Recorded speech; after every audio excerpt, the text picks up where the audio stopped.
इस वीडियो को थोड़ा सा ध्यान से सुनिएगा क्योंकि ये वीडियो आपको बताएगा कि भारत में पॉलिटिशियंस आम जनता के साथ कैसे खिलवाड़ करते हैं।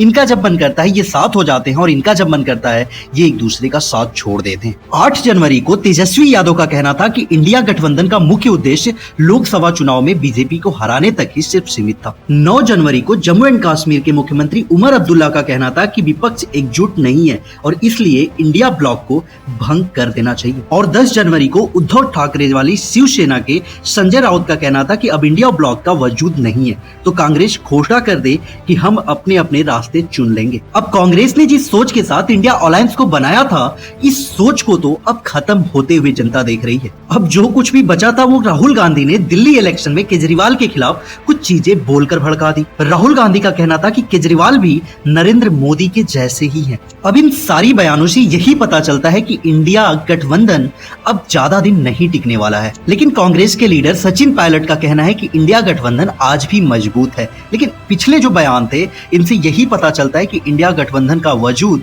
अब धीरे धीरे खत्म होता जा रहा है। अब लोगों का सवाल ये है कि बीजेपी को 240 सीटों पर समेटने वाला इंडिया गठबंधन क्या अब खत्म हो जाएगा या कांग्रेस प्रयास करेगी कि 2029 के इलेक्शन तक इसे बचा लिया जाए। और अगर ये टूट जाता है तो लोगों पे इसका असर क्या होगा। अब किसी भी गठबंधन के टूटने से पहले हमें ये जानना होगा कि ये गठबंधन बनाया ही क्यों गया। तो कहानी की शुरुआत हुई 31 मार्च 2024 जब प्रधानमंत्री मोदी ने मेरठ में अपने चुनाव का आगाज किया था। मतलब उन्होंने एक भाषण दिया था जिसमें उन्होंने 400 पार के मुद्दे दिए थे। अब उनके इस नारे ने भाजपा के कार्यकर्ताओं को थोड़ा सा चढ़ा दिया कि हाँ भाई इस बार तो मोदी जी 400 पार चाह ही रहे हैं और बीजेपी को भी लग रहा था कि वो 400 पार चली जाएगी। और उधर विपक्ष के नेताओं को ये नहीं समझ आ रहा था कि इनके इस बयान का हम जवाब किस तरह से दें। और फिर कहानी में एक ट्विस्ट आता है। उत्तर प्रदेश अयोध्या से लोकसभा सांसद लल्लू सिंह का एक बयान आता है और ये कहते हैं कि अगर हम 400 पार हुए तो हम भारत के संविधान में भी बदलाव कर सकेंगे। इनका कहना था कि 272 सीटें पाके तो हम सरकार बना सकते हैं, लेकिन अगर हम 400 पार हो गए तो हमारे पास पूरी अथॉरिटी होगी कि हम सांसद में कोई भी चेंजेस कर पाएंगे। और इस सोशल मीडिया के जमाने में कोई भी चीज वायरल होना बड़ी बात नहीं है। और इन लल्लू सिंह का बयान भी सोशल मीडिया में इतना तेज वायरल हुआ कि विपक्ष नेताओं को एक मुद्दा मिल गया। और फिर क्या था, उत्तर प्रदेश के अखिलेश यादव का एक ट्वीट आता है कि भाजपा की हवा निकालेगा पीडीए यानी पिछड़ा, दलित और अल्पसंख्यक। अब अखिलेश यादव का ये बयान सोशल मीडिया पे इतनी तेज वायरल हुआ कि अपोजिशन समर्थक जितने लोग भी थे उनके लिए ये संजीवनी बूटी की तरह काम करने लगा। लेकिन अपोजिशन को एक चीज समझ आ गया था कि कोई भी पार्टी अकेले बीजेपी की टक्कर में खड़ा नहीं हो सकती है। और इधर बिहार के नीतीश कुमार चाहते थे कि सारी अपोजिशन के कुछ लीडर हमारे गठबंधन में मिल जाए। और फिर 18 जुलाई 2023 को बेंगलुरु में 26 लोगों ने मिलकर एक विपक्ष की बैठक की और 26 पार्टियों ने मिलकर सपा, कांग्रेस समेत एक गठबंधन तैयार किया और नाम रखा इंडिया अलायंस। और इनका मकसद था कि बीजेपी को 2024 के लोकसभा इलेक्शन से सत्ता से कैसे भी हटाना है। और इस गठबंधन का कांग्रेस के अध्यक्ष मल्लिकार्जुन खड़गे को अध्यक्ष बनाया गया था। अब मीटिंग के दौरान ममता बनर्जी का एक बयान आता है कि सारा फोकस, सारी पब्लिसिटी, सारे कैंपेन और सारे प्रोग्राम इंडिया के बैनर तले होंगे। अगर कोई इसे चुनौती दे सकता है तो वो लेकर दिखाए। अब राहुल गांधी ने ममता बनर्जी की इस बयान को आगे बढ़ाते हुए कहा, यह लड़ाई भारत के विचार के लिए है, इसलिए हम इंडिया नाम के साथ आए हैं। अब सीधी लड़ाई एनडीए और इंडिया के बीच है। हालांकि चुनाव से पहले गठबंधन को कुछ झटके भी लगे। अब इंडिया अलायंस बनने के 5 महीने बाद 24 जनवरी 2024 को ममता बनर्जी का फिर एक बयान आता है कि अब टीएमसी अकेले चुनाव लड़ेगी, हमें इंडिया गठबंधन की कोई जरूरत नहीं है। और कांग्रेस का कहना था कि पश्चिम बंगाल में हमें 10 से 12 सीटें चाहिए। लेकिन ममता बनर्जी ने वो सीटें देने से कांग्रेस को इनकार कर दिया था। हालांकि ऑफिशियली इंडिया गठबंधन को ममता बनर्जी ने छोड़ा नहीं था। 27 जनवरी को नीतीश कुमार भी इंडिया अलायंस को छोड़ दिए। अब भैया नीतीश कुमार ही थे जो इंडिया गठबंधन के लिए सारी पॉलिटिकल पार्टियों को इकट्ठा किए थे। और जब हेड ही नहीं रहेगा तो गठबंधन का क्या ही होगा। अब फरवरी 2024 में हवा ये भी उठने लगी थी कि आरजेडी भी हो सकता है कि बीजेपी के साथ मिल जाए। हालांकि ऐसा हुआ नहीं, लेकिन ये खबरें बहुत तेजी से वायरल हो रही। लेकिन इंडिया गठबंधन में इतने सारे बदलाव, इतने सारे लोगों को इस गठबंधन के छोड़ के जाने के बाद भी इसने बीजेपी के कॉन्फिडेंस को तोड़ा था। 12 मई 2024 को पटना में एक रोड शो के दौरान मोदी जी का एक बयान आता है कि विपक्ष का केवल एक ही हित है, परिवारों के हितों को आगे बढ़ाना।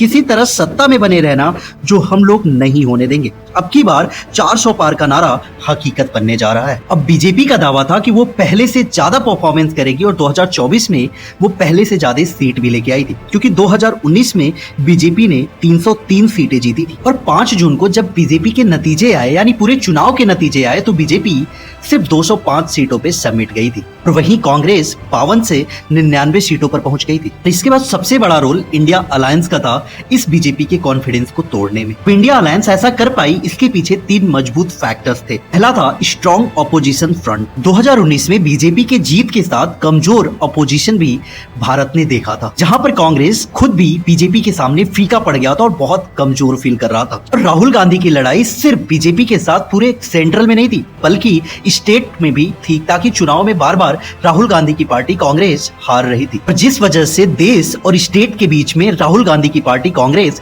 पीस रही थी और इसका फायदा सीधा सीधा बीजेपी को मिल रहा था। अब 2024 में इतने सारे बदलाव, इतने सारे उथल पुथल के बीच भी लोगों ने एकजुटता दिखाई, वोट शिफ्टिंग। 543 में से 441 सीटों पर बीजेपी ने अकेले चुनाव लड़ा था। वहीं इंडिया अलायंस ने 466 सीटों पर एक साथ कैंडिडेट्स उतारे थे। और तीसरा था नैरेटिव में आगे, आरक्षण, संविधान, बेरोजगारी, महंगाई जैसे मुद्दों पर नैरेटिव बनाया गया। अब सबसे बड़ा सवाल यह है कि इंडिया अलायंस में दरारें कहां से आई, मतलब इसमें फूट कैसे पड़ने लगा। अब हरियाणा के 2024 चुनाव में सपा ने कहा कि भैया हमें 17 सीटें चाहिए, नहीं तो और अधिक पर लड़ेंगे। हरियाणा में सपा की दावेदारी से कांग्रेस की चिंता बढ़ने लगी थी, लेकिन कांग्रेस की लोकल लीडरशिप ने इन्हें ये सीटें देने से मना कर दिया। और कांग्रेस नेता भूपेंद्र सिंह हुड्डा ने कहा कि भैया हरियाणा में सपा का कोई वजूद ही नहीं है, सपा क्या ही चुनाव जीत के पाएगी। हालांकि आम आदमी पार्टी ने अपनी सभी सीटों पर हरियाणा में चुनाव लड़ा था। और इसके बाद सबसे बड़ा बवाल तब हुआ जब लोकसभा में सांसदों की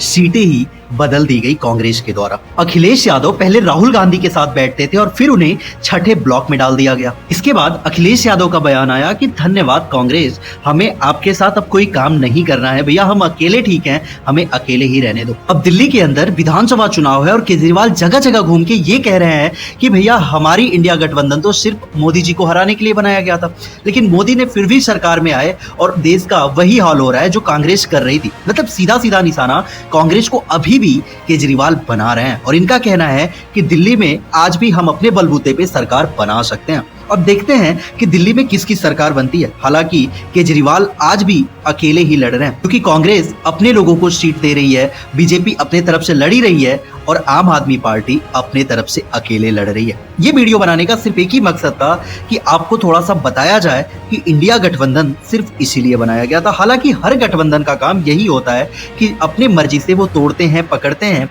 इसमें जनता का कोई लेना देना नहीं होता है।